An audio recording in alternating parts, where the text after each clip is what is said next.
Retour dans cette émission, l'autre journal numéro 113 avec nos invités Luc Abaki et Ferdinand Haïté.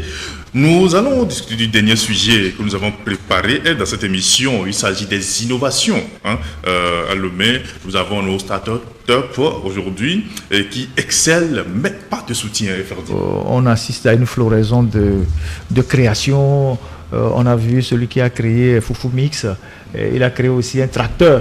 Un tracteur. Il se débrouille pas mal. Il y a les jeunes de laboratoire WeLab qui font des choses extraordinaires à partir des matières récupérées et tout. Et donc, ces jours-ci, on a vu ce jeune-là, dont le reportage est passé sur les médias internationaux, qui a fait une voiture. Le jeune, je crois, Malazoué, qui a fait une voiture. Et donc, on a de la matière. Et comme on venait de le dire tantôt, c'est le manque de vision du pays. Vous savez, des gens comme Kagame, on dit, bon, écoutez, nous dépendons trop de l'extérieur, nous allons créer nos centres de recherche, nous allons créer notre propre système d'habillement pour limiter l'importation des friperies, nous allons faire ci, nous allons faire ça. Et donc, avec la volonté politique, l'intelligence et les moyens, ce pays est en train, doucement, d'obtenir son indépendance dans tous les domaines. Voyez-vous, aujourd'hui, ils ont des drones qui vont livrer du sang pour les hôpitaux qui sont un peu, les centres de santé qui sont un peu éloignés. Et donc, il faut qu'on ait une vision. Et on a beau avoir des individus intelligents un peu partout, s'il n'y a pas un cadre incitatif qui leur permet d'éclore leur talent ou de s'exprimer, ils seront perdus dans la masse. Vous voyez tous ces jeunes qui sont à Décon. Et quand vous avez un problème, vous apportez un portable et vous dites, grand frère, t'inquiète pas, dans 20-30 minutes, on te débloque le téléphone. Parfois même, on dit même que parfois, c'est des gens qui le disent, je n'ai pas de preuve, que quand certains services des forces de sécurité sont parfois bloqués dans le décodage de certains appareils, c'est eux qu'on appelle pour venir le faire. Vous voyez. Et donc ça veut dire qu'il y a de la matière. Il y a de la matière dans le pays. Il y a l'intelligence. Il suffit seulement de mettre tout ça, comme on fait la musique dans une certaine symphonie, en harmonie, et puis on aura les résultats. Mais visiblement, c'est pas ce qui intéresse nos dirigeants. C'est vrai qu'on a des ministères de l'économie numérique et innovation, on a des ministères même de l'industrie, on a des ministères de je ne sais quoi, mais au bout d'un an, on ne vous fait jamais un bilan sur ce qu'on a pu fabriquer, ce qu'on est en train de faire, où on veut aller. Est-ce que par exemple le Togo aujourd'hui n'a pas besoin d'une Silicon Valley? C'est-à-dire que vous prenez tous les petits génies là, vous les mettez dans un quartier, dans une zone que l'État crée, pour que les gens, parce que le monde de demain c'est le monde du numérique, c'est un monde futuriste. Et ceux qui l'ont compris ont déjà commencé par engager les réflexions, les projets. Dans 20 ans, personne ne sait quelle forme nos tablettes, nos smartphones, tout ça auront. Aujourd'hui, le numérique a changé le visage du monde. Et donc, au lieu d'être toujours dépendant de l'extérieur, si vous mettez les enfants ensemble, les jeunes, ils vont fabriquer des choses. C'est quand même incroyable que depuis 60 ans après les indépendances, on parlait de la Corée du Sud tout à l'heure, qui a été au même niveau que tous les pays africains et qui aujourd'hui est totalement en avance, est parti parce que, bon, ils n'ont pas de ressources minières, mais en investissant dans l'éducation, dans la recherche, dans la formation, ils ont compris que c'est sur l'humain qu'il faut agir. Ils ont créé l'intelligence qui fabrique aujourd'hui les meilleurs produits qu'ils vendent au monde. Donc, nous sommes toujours dans la posture des éternels consommateurs. Quand on sait que nos cure-dents viennent de la Chine, on sait que nos brosses viennent de l'extérieur, on sait que nos slips viennent de l'extérieur, on sait que nos stylos viennent de l'extérieur, on sait que nos cahiers viennent de l'extérieur. La liste est tellement longue que je me demande qu'est-ce que nous on a réussi à faire depuis 60 ans. Même le vélo. Quand vous dites aux gens, bon, démontez le vélo, c'est-à-dire que vous avez des écoles d'ingénieurs dans nos universités. Vous prenez le vélo, vous le démontez, vous dites, bon, on remonte le vélo. Quelle matière on peut trouver au Togo pour faire un vélo adapté au Togo ou bien marque in Togo? Ou bien vous prenez le climatiseur, vous le démontez à l'école des ingénieurs, et donc on demande aux étudiants qui sont là-bas de monter le climatiseur. Les Chinois, c'est vrai que la Chine c'est une très longue et ancienne civilisation, et ils ont un génie incroyable, ils ont fait des choses eux-mêmes, mais sur le plan de la modernité aujourd'hui, tout ce que les Chinois ont, ou bien en partie, c'est des copies. Et ils envoient des gens avec les appareils photo sillonner le monde occidental. Et ils se font passer pour des touristes, ils prennent les photos, ils vont dans les trucs, et puis ils reviennent, ils cassent. Et ils refabriquent. Et après ils disent techno. Après ils disent comment vous appelez votre téléphone là. Et ils se font de l'argent en Afrique. Voyez-vous. Et donc nous. Pas seulement en Afrique, un peu partout dans le monde. Et nous, qu'est-ce qu'on fait? On dit, si vous n'êtes pas génie, copiez au moins le génie. Voyez-vous, si vous n'êtes pas un génie, copiez au moins le génie. C'est en observant, c'est en observant, c'est-à-dire le monde empirique, c'est en observant qu'on apprend. Comment il est arrivé à faire ça? Comment il arrive à faire ça? Donc, nous aussi, on peut le faire. Si je peux le faire, quel matériel j'ai ici en Afrique? Qu'est-ce que je peux importer pour compléter ce que je suis en train de fabriquer? Donc, c'est de ça qu'il s'agit. Et quand on a des dirigeants qui n'ont pas de vision, vous savez qu'aujourd'hui, par exemple, les voitures que nous utilisons pour la plupart sont des voitures électroniques. Pour ceux qui s'y connaissent, on n'a plus des voitures mécaniques d'antan, tout ça là. Du coup, tous les mécaniciens qui réparaient les voitures mécaniques d'antan là, aujourd'hui, ils sont au tableau. C'est-à-dire qu'ils ne sont plus à jour de leurs connaissances. Ça veut dire que d'ici 20 ans, 20 ans, c'est trop. 10 ou 15 ans, vous savez que ceux qui ont acquis les premières voitures que je décris ici, il n'y avait pas de mécanicien électronique, il n'y avait pas de mécanicien à Lomé. Il faut tracter la voiture pour la mener au Ghana, à Accra, bon, certains au Nigeria, pour pouvoir réparer la voiture. Aujourd'hui, il y a quelques mécaniciens qui se sont formés, qui ont créé des ateliers pour commencer par réparer. Mais dans nos écoles d'ingénieurs, dans nos écoles techniques, il faut préparer les mécaniciens de demain, parce que demain, il y aura tel type de voiture et la main d'œuvre sera vraiment exigée, parce que plus les gens vont acheter des voitures, les gens auront besoin de mécaniciens sur place pour réparer les voitures. Tout ça, c'est une question de vision, c'est une question de programme, c'est une question d'objectif, mais visiblement, bon, c'est le fauteuil là qui est le plus important pour le moment. Merci beaucoup Ferdinand. Et Luc, au lieu de subventionner, d'aider ces jeunes qui innovent à aller de l'avant, les dirigeants préfèrent plutôt aller prendre des photos avec eux. Bon, sur les réseaux sociaux, c'est tout ça. Non, mais j'ai l'impression que notre spécialité ici, c'est de vivre comme si demain n'existait pas. C'est-à-dire que nous avons tendance à nous contenter d'aujourd'hui, à sauter sur ce qu'il y a comme bien aujourd'hui, on se le partage, et puis bon, tant pis pour demain. Or, en fait, la vie, c'est une succession de générations, voyez-vous. Alors, vous faites bien de faire allusion à ça, parce que Madame le Premier ministre a reçu le jeune là, qui a fabriqué cette voiture 4x4, vraiment assez innovante, qui montre quand même qu'il a appliqué un génie. Et il dit que c'est son rêve, depuis toujours, il y a pensé, il a toujours rêvé de fabriquer des voitures, et même, pourquoi pas aller jusqu'à fabriquer un avion. Ça veut dire qu'il en est capable, puisque c'est une passion, et il télécharge tout son esprit dans ça. Bon, alors, lorsque nous revenons sur l'audience, on va saluer le fait que la première ministre a eu la disponibilité d'aller vers elle, mais seulement on doit rappeler que cet enfant a été révélé par un média international. C'est TV5 Monde qui l'a repéré et qui a fait un reportage, qui a fait beaucoup de bruit. Après, il y a des activistes, des chaînes de télévision locales, etc., qui lui ont couru après. Cela faisait tellement de bruit, on saluait tellement son génie qu'au bout du compte, bon, l'officiel l'a reçu. Et à l'occasion, je crois que le Premier ministre a dit avoir réitéré l'engagement du gouvernement à l'accompagner. Bon. Sauf qu'il ne nous est pas révélé de quelle manière il sera accompagné. Est-ce qu'il sera envoyé dans une industrie en Europe pour perfectionner son talent, avoir plus d'expertise, plus de mains, afin qu'il soit plus utile à notre société? Est-ce que l'État togolais entend lui mettre à disposition, parce que l'enfant a dit qu'il manque des moyens, sinon il aurait fait plus et tout. Est-ce que c'est pour mettre des ressources à sa disposition afin qu'il montre de quoi il est capable, ou alors l'État togolais entend-il créer une unité industrielle ici dans laquelle il pourrait faire valoir son talent, etc. Bon, bref, il n'y a pas de réponse à toutes ces questions-là. Et c'est là que se pose précisément le problème.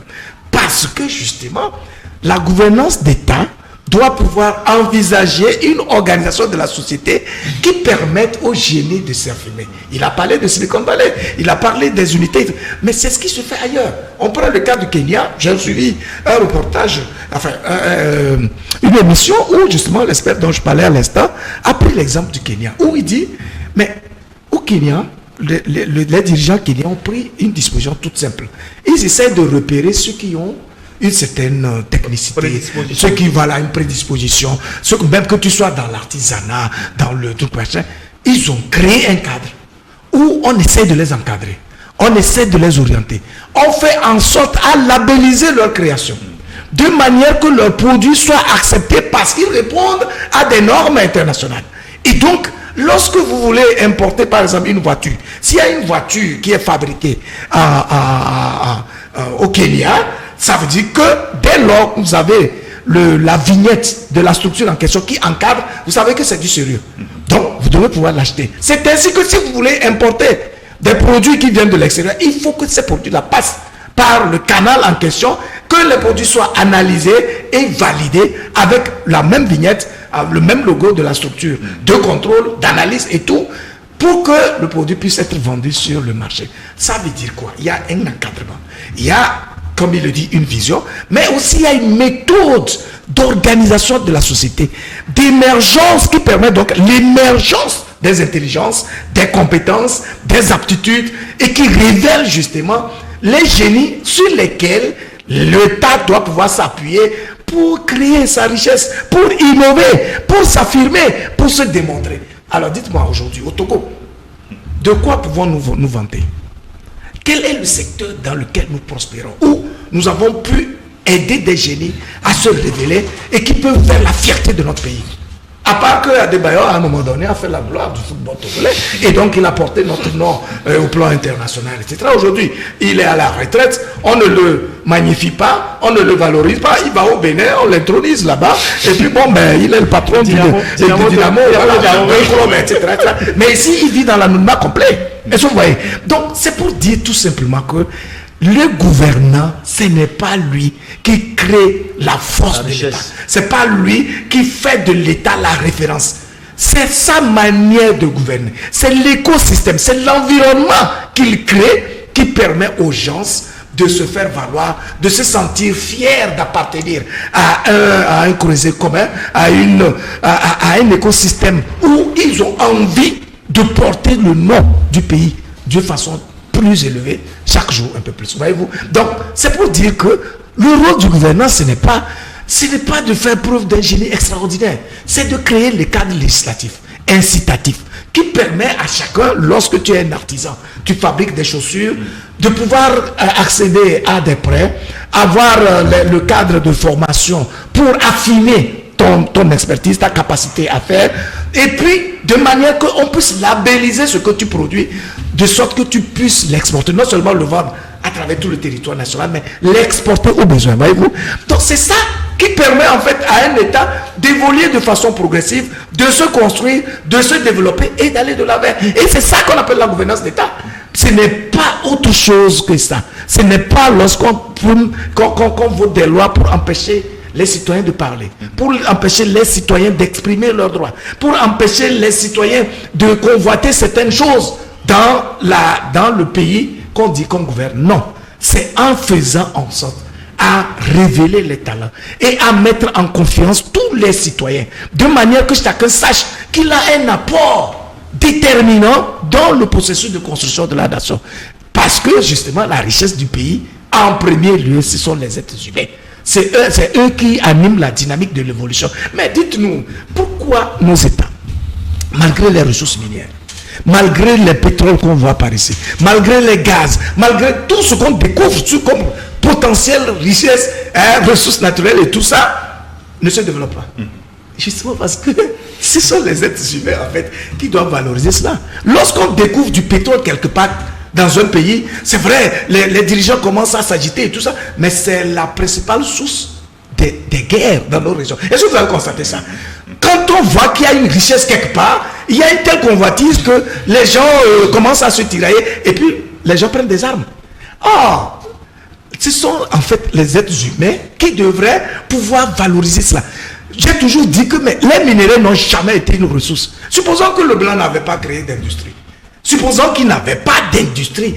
À quoi nous serviraient nos phosphates? Mais c'est de la terre, tout le monde. Personne n'aurait conscience que ça peut servir à quelque chose. Est-ce que vous voyez? Aujourd'hui que nous le savons, qu'est-ce que nous en faisons? On fait toujours ce que le colon nous a appris à faire, c'est-à-dire extraire, exporter. Il me souvient que dans les années, je crois, 70, etc., on utilisait au moins une portion des déchets de nos phosphates pour fabriquer les allumettes. Togo Match. Ah ouais. Vous en avez connu, non? Avec le drapeau togolais. Est-ce qu'on le fait encore aujourd'hui? Non, pas du tout. Ça a coulé. Dans les années 80, il y avait une vision sur le plan agricole en matière de mobilisation des agriculteurs pour produire. Et on a même mis des silos depuis Lomé jusqu'à Saint-Cassé pour le stockage. Malheureusement, la traîtrise, la malhonnêteté ont fait que les gens ont mis des silos qui ne sont pas adaptés. Il y avait une banque agricole. Mais voilà, exactement. Donc, ça là, ça participe en fait d'une vision. C'est-à-dire que ça veut dire que les gens sont conscients, en tout cas à cette époque, qu'il faut aller de l'avant. Il ne faut pas rester dans les mêmes méthodes rudimentaires, artisanales, comme on cultive avec la roue tout le temps, etc. Bon, c'est quand même dommage que plus de 20, 30 ans après, nous sommes encore dans les mêmes méthodes, ou même pire. Parce qu'aujourd'hui, comment nous stockons nos céréales? C'est dans les magasins, sans aucune norme.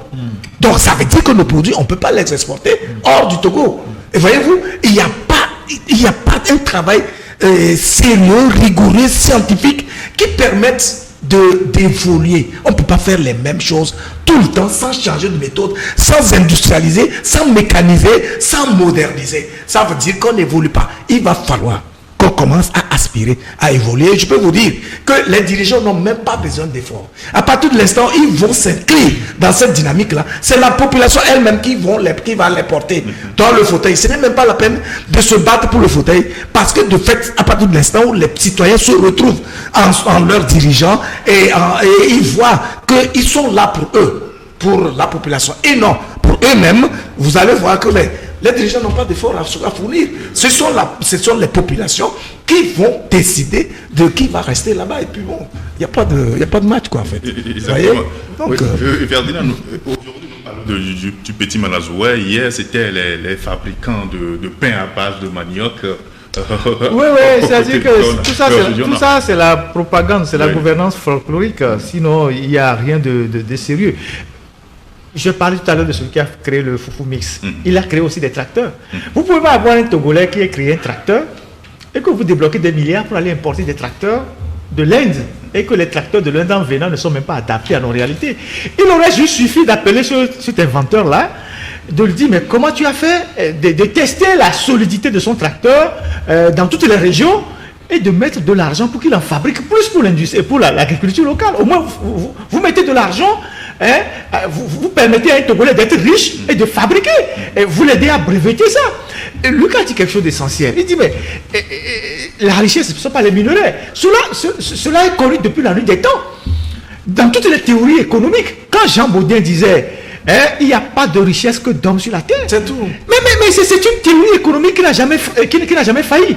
C'est pour cela que quand les gens font des développements en disant tel pays va être pauvre quand ils ne vont plus piller l'Afrique, tel pays va être pauvre, c'est des histoires. Parce qu'en réalité, la Corée du Sud, il n'y a rien sur son territoire. Rien du tout. Singapour. Mais une fois que vous investissez dans l'humain, vous investissez dans la recherche, vous investissez dans la formation, mais les ressources peuvent dormir. Vous allez créer le génie. Je ne sais pas si vous voyez. Et donc, quand vous inventez des choses et que vous avez des brevets, vous serez toujours riche. Mais tous les produits que nous achetons dans nos pharmacies là, c'est nous qui les fabriquons. Tous les produits que nous achetons dans nos pharmacies là, c'est nous qui les achetons. Mais il y a quelqu'un qui a le brevet quelque part, qui le produit et qui est milliardaire. Voilà. Qui est milliardaire. Les Africains aujourd'hui, il y a une certaine, dans certains pays, une certaine classe moyenne qui émerge un peu, même si c'est embryonnaire au Togo, qui est féru des vins, tout cela. C'est vous qui les fabriquez.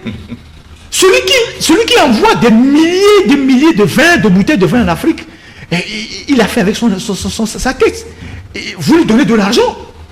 Voyez-vous, vous lui donnez de l'argent. Alors qu'à côté, vous aurez pu investir dans une fabrication de boissons locales pour permettre aux gens, bon, peut-être de prendre du vin, mais de ne pas en prendre trop. Donc, il y a toute une réflexion à faire autour même du concept même de développement. Qu'est-ce qu'on met dedans? Où est-ce qu'on va? D'où on vient? Où est-ce qu'on va? Qu'est-ce que notre pays deviendra d'ici quelques années? Et donc, ces petits que vous voyez là, après vous allez les retrouver dans 5 ans, on va les abandonner. Tout comme, vous voyez, le Burkina, qu'est-ce qu'ils ont fait? Ils ont pris des génies. Ils sont en train de fabriquer les plaques solaires au Burkina. Ouais, bien sûr. Ouais. Ils sont en train de fabriquer les plaques solaires localement au Burkina. Mais au Togo, s'il y a un projet demain sur les plaques solaires, il faut importer les plaques de la Chine. Alors qu'il y a des gens au Togo, si on les met ensemble, ils en sont capables. Ils sont capables de fabriquer des plaques solaires. Les panneaux solaires, ce n'est pas des trucs de... C'est pas la mer à boire. Les gens peuvent le fabriquer ici. Le solaire, il est là gratuit. Quoi, oui, c'est un dispositif. Les Burkinabés sont en train de faire les plaques solaires. Il y a un Togolais qui a conçu une tablette là. On a fait plusieurs fois en France, de toutes les grandes émissions. À Benin, nous, je ne sais pas quoi. Est-ce que... J'ai vu aussi qu'on a pris des photos avec lui au niveau des autorités, mais après, qu'est-ce que ça donnait? Rien. Alors que le monde de demain, c'est le numérique, c'est les études sur les tablettes et tout ça. Est-ce qu'on a pris ce Togolais pour dire, viens ici, nous faire une Silicon Valley, tu vas former des jeunes, on va mettre de l'argent, on va mettre les moyens pour que demain, d'ici 10 ans, 15 ans, les Togolais aient leur propre tablette Togo, fabriquée au Togo, pour que les Togolais utilisent ça. Il n'y a pas la volonté de le faire. Et donc, parfois, je suis dubitatif quand, souvent dans nos discours panafricains et tout ça, on dit oui, on ne veut plus de ci, on ne veut plus de ça, alors que nous dépendons à 80% de l'extérieur. Nous dépendons à 80% de l'extérieur. Qu'est-ce qu'on voit à la télévision togolaise? Que le PNUD est venu rénover les urgences de notre hôpital. De notre hôpital de référence. Bon, si je peux l'appeler comme ça, c'est le PNUD qui est venu rénover, qui a même pris l'argent, les entrepreneurs. Pour combien? Ouais, et pour combien? L'argent que quelqu'un vole dans une société en un mois. Ils sont venus, c'est le PNUD qui est venu rénover les urgences du CHU Sylvanus Olympio. Et on a fait une diffusion à la télévision sans avoir honte. Sans oublier l'Union européenne qui a offert une ambulance. Oui, l'Union européenne qui a offert une ambulance. L'argent d'une ambulance là, c'est combien? L'argent d'une ambulance là, il suffit que on sacrifiait un voyage ministériel ou un voyage présidentiel qu'on a au moins 10 ambulances. Parce que l'argent qu'on prend pour louer les jets privés, tout ça là, on peut acheter 10 ambulances. Vous savez que c'est dans ce pays, c'est l'Union européenne qui finance. C'est l'Union européenne qui finance les assises. Et quand l'Union européenne ne donne pas l'argent, les gens sont là dans les prisons, en prévention, en détention préventive pendant des années. Les dernières assises qu'on a eu à faire là, à Lomé, c'est l'Union européenne qui a financé ça. C'est-à-dire que c'est le blanc qui donne l'argent pour qu'on juge nos criminels. Les indemnités des juges, les indemnités des interprètes, les aides juridictionnelles des avocats. C'est l'Union européenne qui a financé ça. Et c'est l'Union européenne qui a financé encore les assises qui vont se tenir à Kara. Il y a un cours d'appel à Kara, il y a les assises prochainement. Donc nous-mêmes là, les ressources de notre pays là, ça sert à quoi? Les ressources qu'on collecte au port, les phosphates qu'on vend, le clinker qu'on vend, les impôts qu'on collecte là, ça sert à quoi? C'est dans un pays comme ça que vous avez des fonctionnaires qui sont milliardaires. Mais vous avez le blanc qui vient donner de l'argent pour régler les problèmes d'addition d'eau. Il y a des châteaux qu'on construit à Lomé là, ces derniers temps, vous voyez les châteaux métalliques là. Ouais. C'est l'Union européenne qui finance ça. Parfois c'est la Banque mondiale, parfois c'est la FD. Bon, c'est vrai que dans notre logique de noir, on dit oui, ils sont venus nous piller, ce qu'ils apportent là, c'est ce qu'ils avaient volé chez nos grands-parents qui nous ramènent. D'accord. Mais nous-mêmes là, voilà. L'argent qu'on collecte là, on fait quoi avec ça? Ça devait être un complément, tout simplement. On fait quoi avec ça? On fait quoi avec... Ce qui fait qu'aujourd'hui, le blanc a une arme contre nous. Bien sûr. Vous voyez ce qui se passe dans la crise malienne. Ça commence par suffoquer. Parce que c'est un pays qui vit en grande partie de l'aide extérieure. Et quand on vous dit, qu'on vous sanctionne, c'est qu'on vous étouffe. C'est la réalité de nos pays. Même je sais pas, des petits trucs qu'on doit faire. Hein? C'est le blanc qui vient faire ça. Il y a un ministre ici qui avait demandé à un ambassadeur, le ministre était dans un ancien gouvernement, il n'y est plus, ça fait plus de 6 ans déjà, de venir installer le système Wi-Fi dans son bureau.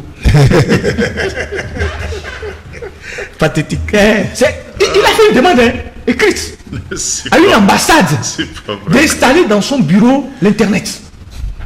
Vous voulez que les Blancs nous prennent comment?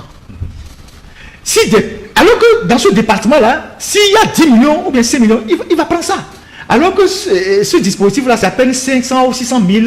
Mais il veut que ce soit le blanc qui lui donne de l'argent. C'est l'argent de l'Union européenne dans ce pays qui a servi à construire les tribunaux.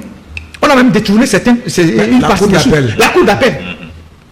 Mais si on lutte contre la corruption dans notre pays, on assainit les finances publiques, le Togo a suffisamment de ressources pour doter le pays de toutes les infrastructures. C'est parce que nous ne voulons pas gérer le pays comme il faut pour le bien commun que bon, l'argent va dans les poches d'une minorité. Et il y a quelqu'un qui a identifié la minorité, mais la minorité elle est là, personne ne la touche, elle est intouchable. Et donc c'est une honte pour nous de voir ce qui se passe là. Et vous allez voir que ce petit malazoué là, demain, c'est l'ambassade de France ou les États-Unis qui vont lui donner l'argent pour perfectionner ce qu'il est en train de faire. Ou le récupérer pour le faire partie. Tout simplement. Et nous, on prend une photo avec lui et puis après, bon, si on se rappelle entre temps, c'est bon. Si on ne se rappelle pas, bon, il est perdu dans la nature. C'est pour la propagande politique. C'est comme ce qu'on est en train de dire au niveau du blé et du manioc. On dit oui, qu'il faut arrêter d'importer le blé, il faut faire le pain à base du manioc. Vous cultivez combien de tonnes de manioc par an dans ce pays pour avoir suffisamment de farine de manioc pour faire du blé? Avant de dire on coupe l'importation, c'est que vous avez des ressources endogènes suffisantes. Vous produisez suffisamment de manioc pour produire la farine de manioc pour pouvoir faire du pain à base de la farine de manioc. Donc, tout ça, c'est des slogans. C'est des slogans. Des effets d'annonce. Ouais, des effets d'annonce. Nous sommes toujours dépendants de l'extérieur. Le riz, s'il ne vient pas de la Chine, s'il ne vient pas de Thaïlande, s'il ne vient pas de je ne sais d'où, c'est sur la fin ici. Les spaghettis, si ça ne vient pas de Italie, Espagne, je ne sais pas où, c'est la fin. Les boîtes de tomates, les quoi. Même les cure-dents.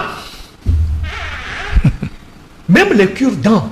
Il y a un paradoxe, c'est le Cameroun, quand les Camerounais débattent, ils montrent les troncs d'arbres qui quittent le Cameroun et ils montrent les cure-dents, les pitoufles. Et tu sais, au Cameroun, il semble que c'est des milliards qu'on débloque pour importer les cure-dents. Ça fait des milliards chaque année. Vous savez que ça donne l'impression d'être quelque chose de rien du tout, mais c'est beaucoup d'argent. Mais ils sont nombreux. C'est beaucoup d'argent. Vous voyez. Et donc, nous devons réfléchir, nous-mêmes, au niveau de l'Afrique, quelle est notre part de responsabilité? Quelle est la part de responsabilité des autres dans les problèmes que nous rencontrons afin de trouver les solutions? Mais si chaque fois que nous avons l'occasion de débattre, on dit tout ce qui n'est pas bon chez nous, c'est l'extérieur. Et nous-mêmes, nous ne sommes responsables de rien. Mais vous avez ici des gens qui ont des milliards sur des comptes bancaires. Il y a des gens qui ont des milliards sur des comptes bancaires. La vérité, c'est qu'ils vont mourir. Ils vont mourir, c'est ça. Donc, il n'y a pas de souci. Mais on a vu une autorité sénégalaise qui a beaucoup de milliards sur un compte en Suisse. Dans des documents de nos investigations. Je t'assure, je ne vais pas donner le nom. La personne est encore aux affaires, mais c'est beaucoup de milliards. C'est criminel, ça. Et quand on a vu ça, mais on était choqués. On était choqués parce que on était sur un projet avec nos partenaires, donc on a eu accès à des données. Mais si vous voyez l'argent qui cette personne a exercé que des postes politiques. Que des postes politiques. Autant de milliards stockés dans une banque en Suisse. Vous voyez ça? Et donc il y en a plein ici. Et ceux qui n'en ont pas en banque, ils en ont dans les chambres aménagées, dans des villas perdues dans la capitale. Il y a même des rumeurs qui disent maintenant, bon, ils en ont dans les polytanks. Parce qu'avant, ils mettaient ça dans les puisards. Et comme les gens savent que bon, l'argent reste dans les puisards, maintenant ils mettent dans les polytanks. Je ne sais pas si c'est vrai ou c'est faux. Alors que ces gens-là, vous allez dans leur localité d'origine, dans leur village, il y a des écoles sans toit, il n'y a pas de l'eau, il n'y a pas de dispensaire équipé, il n'y a rien, il n'y a pas d'ambulance. Luc l'a bien résumé, on ne peut pas être heureux tout seul. À quoi sert d'être heureux tout seul? À quoi sert d'être heureux tout seul? Vous en avez, il faut donner aux autres. Il faut changer votre cadre de vie. C'est ça la réalité. Et c'est ça qui fait que nous, les Africains, on est partis pour être des gens, je ne dirais pas maudits, mais on restera pendant longtemps dans notre situation de dépendance. Parce que nous n'avons pas compris que la richesse, ce n'est que quelque chose d'éphémère. Voilà. Et il faut travailler pour le bonheur de la communauté. Voilà. Donc, voilà. Et des choses comme ça, comme le reportage des histoires de Pounoud là, ça fait honte. Mais il y a des gens qui vont te justifier ça. Ils vont te dire oui, pourquoi vous critiquez? Et si nous on n'a pas les moyens, vous allez au CHU tout coin là. Vous allez voir que dans toutes les structures là, si ce n'est pas Lions Club qui a fait quelque chose, puisque les gens qui donnent là, bien sûr, ici leur don, leur passage. Donc, quand vous faites le tour du CHU tout coin là, finalement, à la fin du tour, vous vous demandez qu'est-ce que le Togo même a réalisé ici.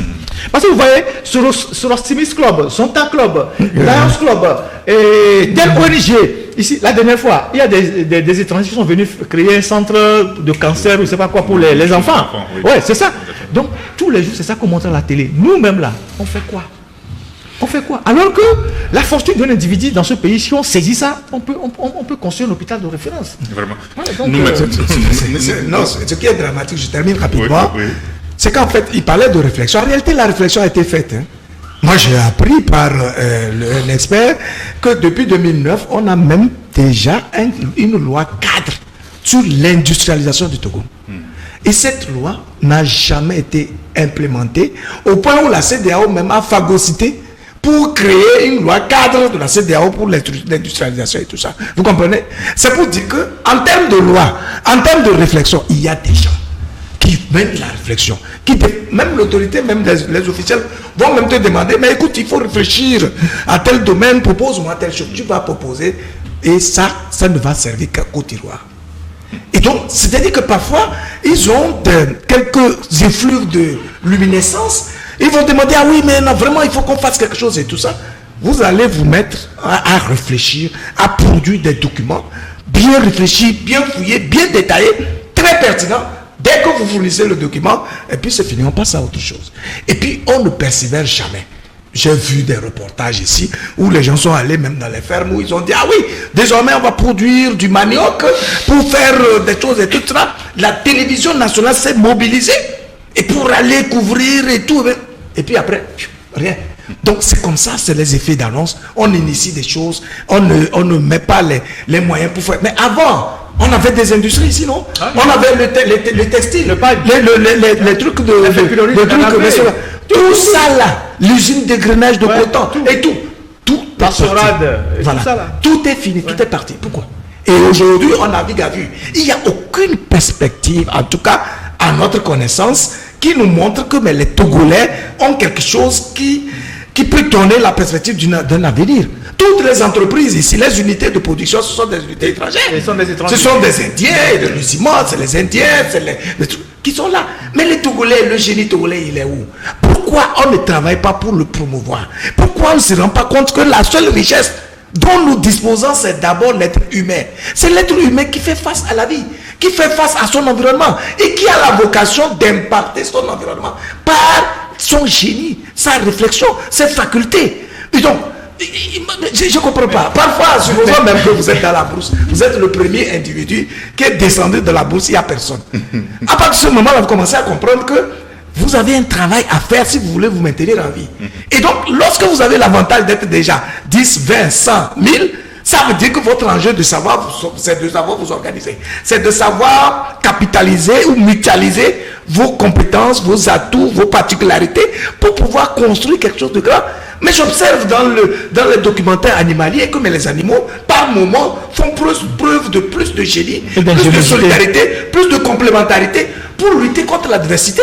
Vous voyez comment les buffles s'organisent pour mettre hors d'état de nuire les lions. Vous voyez même les simples singes. Mais attendez, il faut que les gens commencent à regarder de près ce qui nous entoure. Les animaux, par moment, nous montrent la voie à suivre. Je vous le dis franchement, mais dans nos sociétés, c'est la démobilisation, c'est l'individualisme, c'est le m'as-tu vu. Mais à quoi vous servez? Mais quelqu'un qui se pavane avec son diplôme, avec une connaissance plate, morte, qui n'est pas dynamique, à quoi il sert? En parlant du génie togolais, où sont les... comment ils appellent ça les capitaines d'industrie togolais. Quelqu'un disait, vous n'avez même pas encore des sergents d'industrie. Les capitaines d'industrie.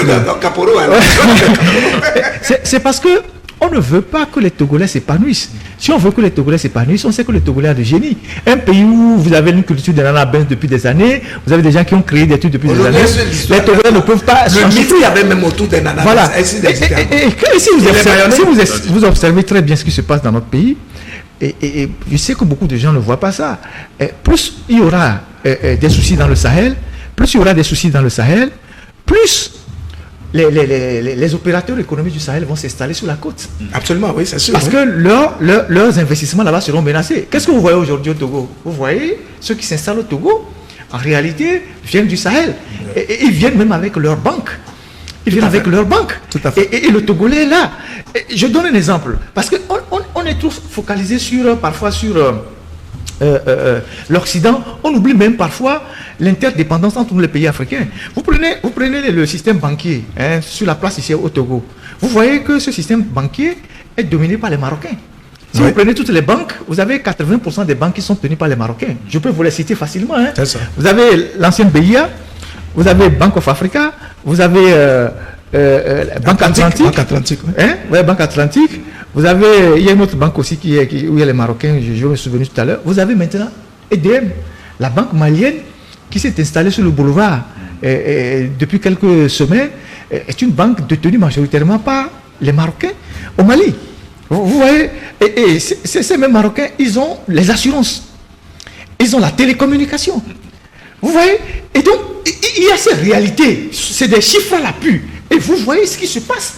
Pendant ce temps, le Togolais qui est capable lui aussi de faire la même chose, on lui bat la route. Vous avez plein de Togolais qui se débrouillent dans tout ce que vous pouvez imaginer comme le monde des affaires au Togo. Ici, ils ont juste besoin d'un coup de pouce de l'État togolais.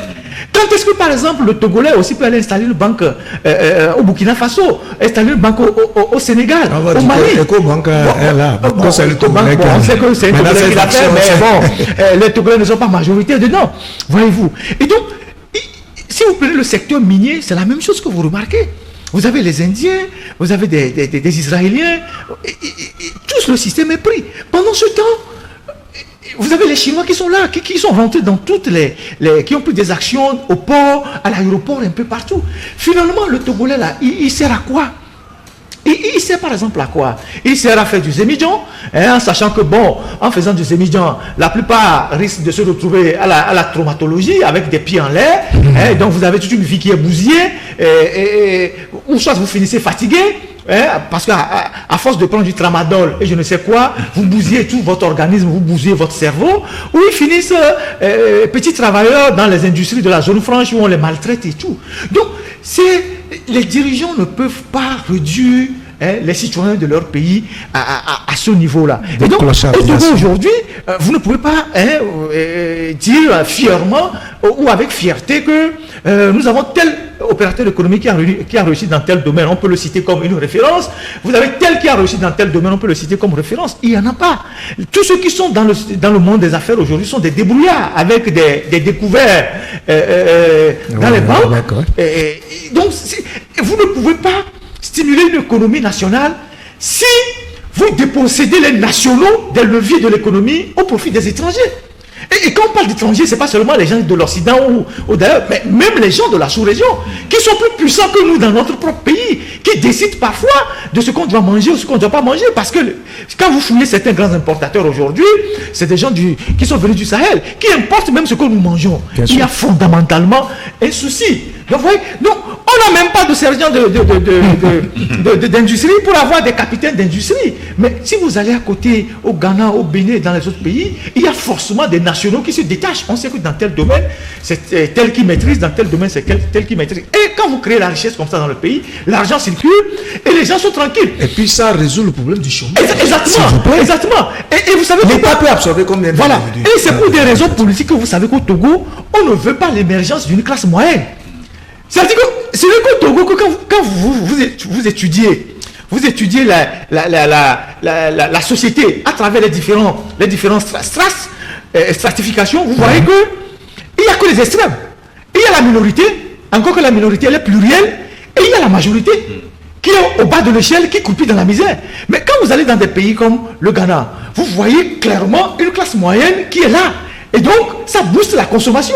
Les gens sont dans les hôtels, les gens sont dans les restaurants, les gens dépensent beaucoup d'argent. Au Bénin, vous voyez une classe moyenne qui est en train d'émerger. Au Togo, je ne sais même pas si elle est embryonnaire, elle n'a même pas été... elle n'existe pas encore. Vous avez seulement les deux extrêmes.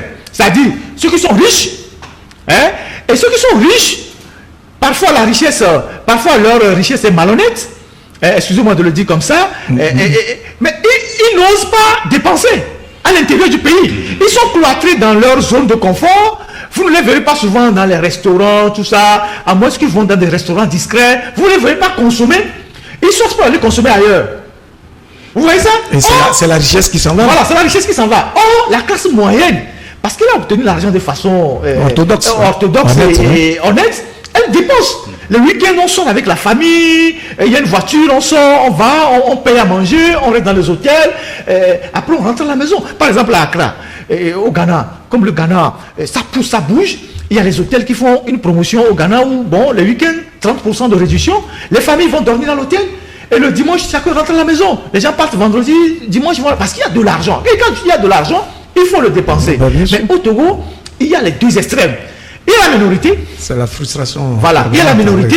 La minorité qui vit même dans la peur. Parce que elle sait comment elle a gagné son argent, elle est recroquevillée, elle est enfermée. Elle se sent pas en sécurité. Voilà, elle n'est pas en sécurité. Quand elle sort, donc elle se bunkérise. Elle se bunkérise. Quand elle sort, elle va à l'aéroport extérieur, et revient à Lomé. Ils sont dans leur quartier. Et il y a la majorité qui sont dans les quartiers et qui se débrouillent à avoir un repas par jour.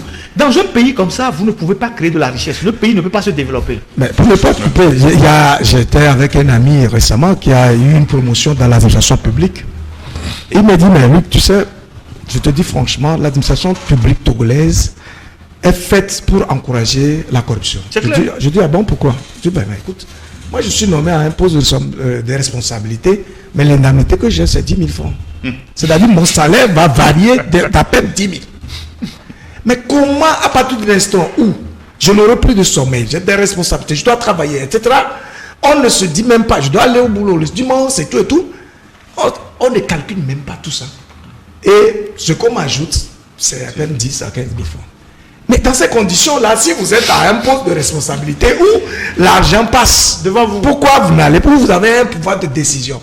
Pourquoi cette idée de voler ne va pas vous traverser? C'est humain ça. Donc c'est pour dire quoi? Qu'est-ce que Talon est en train de faire?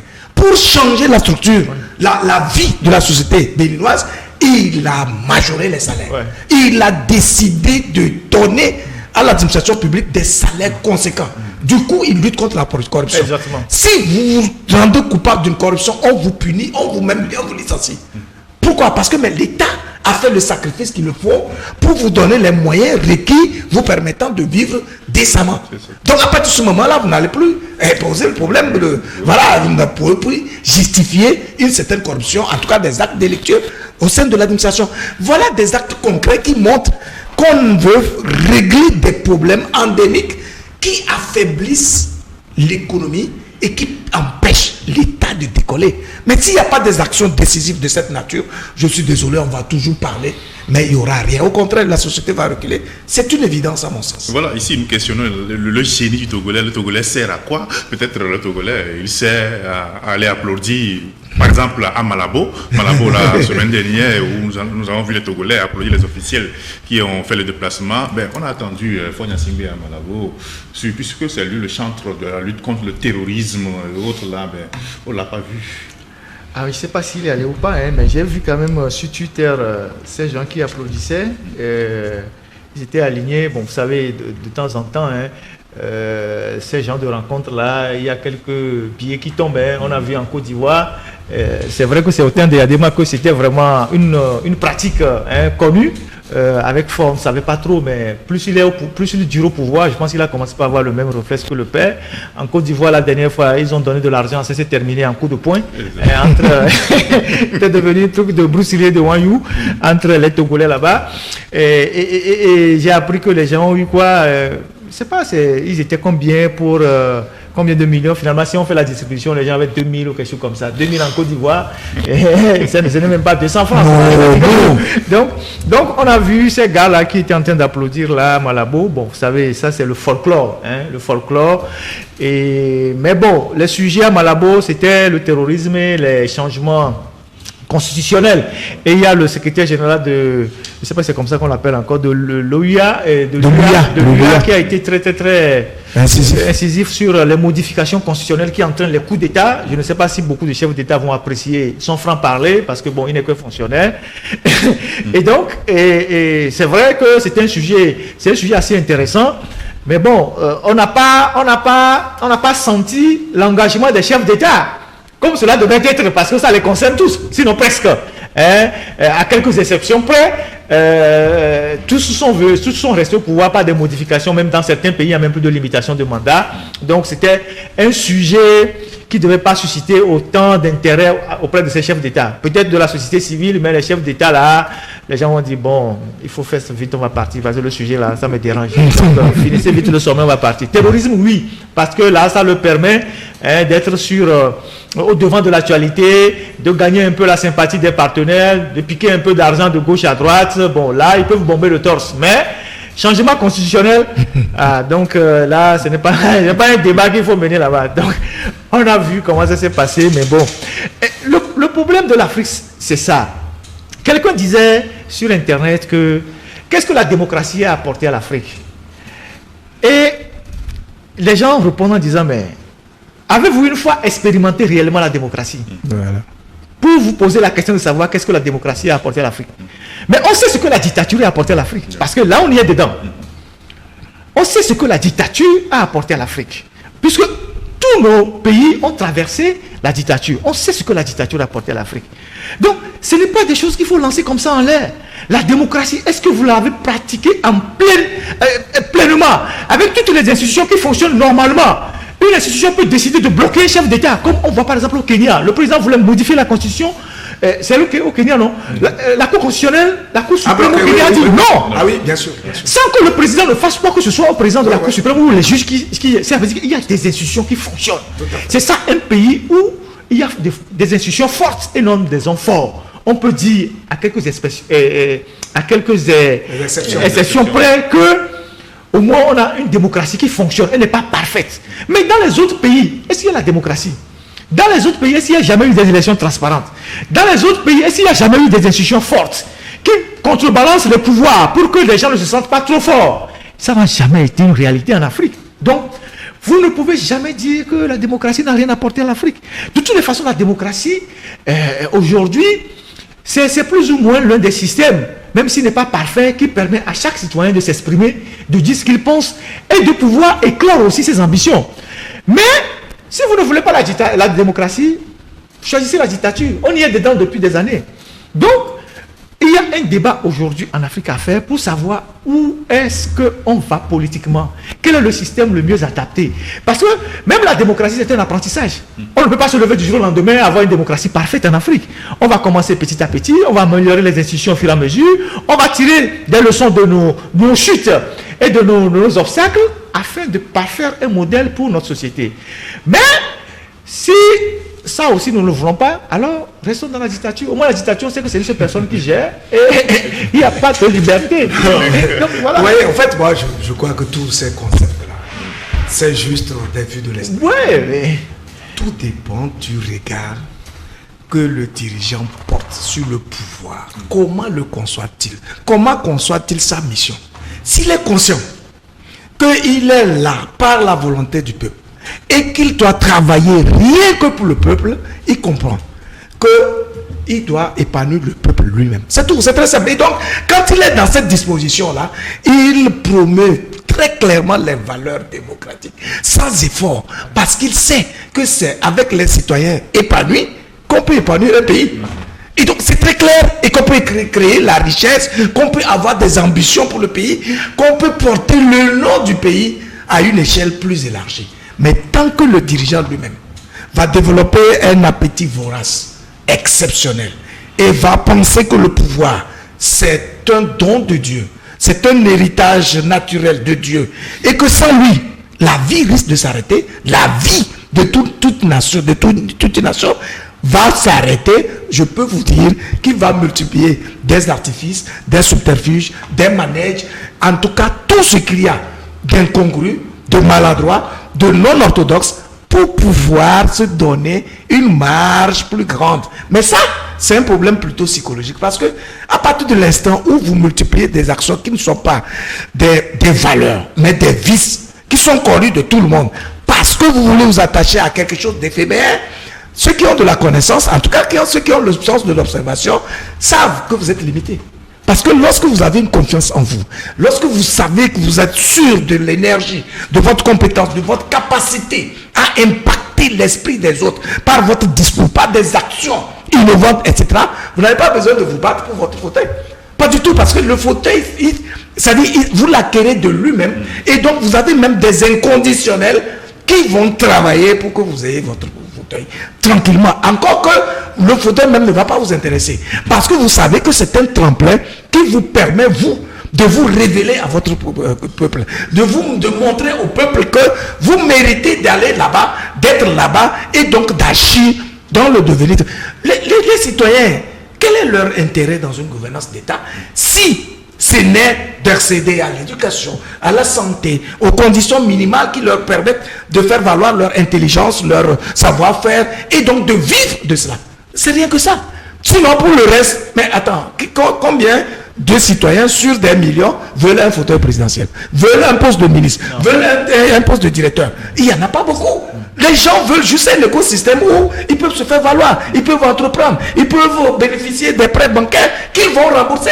Mais lorsque vous êtes dans un écosystème où les banques elles-mêmes sont privatisées, laissées entre les mains des étrangers, et où les politiciens vous font croire qu'ils veulent épanouir ou développer le secteur privé sans prendre des dispositions du bout en bout pour permettre aux jeunes de s'absorber par eux-mêmes, qu'est-ce que vous voulez? La démocratie ne sera qu'un vain mot parce que justement, on n'a pas changé de regard sur ce que nous appelons le pouvoir. C'est tout. Merci beaucoup, messieurs.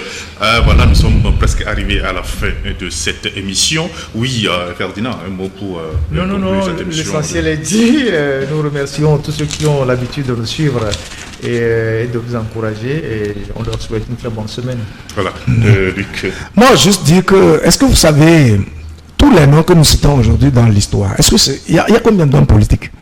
Tous ceux qui ont marqué la vie de l'humanité, à vrai dire. Il y a combien d'hommes politiques? En fait, ce sont des gens de la connaissance, de la littérature, des arts. Donc, bref, c'est pour dire que ceux qui travaillent avec l'esprit, qui focalisent leur action sur le travail de l'esprit, c'est eux qui marquent l'humanité. Parce que c'est avec les idées innovantes qu'on peut faire évoluer une société. Et il faut que nous, au Togo, ici, on commence à comprendre cela et à nous inscrire dans la perspective de nous faire compter dans l'histoire par nos œuvres. C'est tout. Merci à nos invités. Merci à Ferdinand Ité, le directeur de publication du journal L'Alternative. Ferdinand, merci. Merci à Isidore, merci à tous ceux qui nous ont suivis. Merci Luc Abaki, chroniqueur, journaliste, analyste politique. Luc, merci. En tout cas, je me sens privilégié de pouvoir parler à chaque fois. Merci parce qu'il y a des millions de Togolais qui n'ont pas cette opportunité de pouvoir exprimer au moins leur opinion. Donc, lorsqu'on vient comme ça, il faut qu'on sache que c'est un privilège. En libérant la parole, on libère les énergies. Bien sûr. Merci. Et à vous également qui nous suivez. N'oubliez pas, likez nos vidéos, aimez nos vidéos, et ça nous fait du bien. Voilà. Merci aux techniciens, au chef technicien Marc Azangba, aux stagiaires qui sont derrière les caméras et qui nous ont aidés à réaliser cette émission. Je vais parler de Martine Adodo, de John Cedro, de Félicité Dogbe, Ambroise Semanou, Jean-Claude Latel, Lasson Bori. Voilà, merci à vous. Merci à vous aussi, mesdames, messieurs, nos suiveurs. À la prochaine.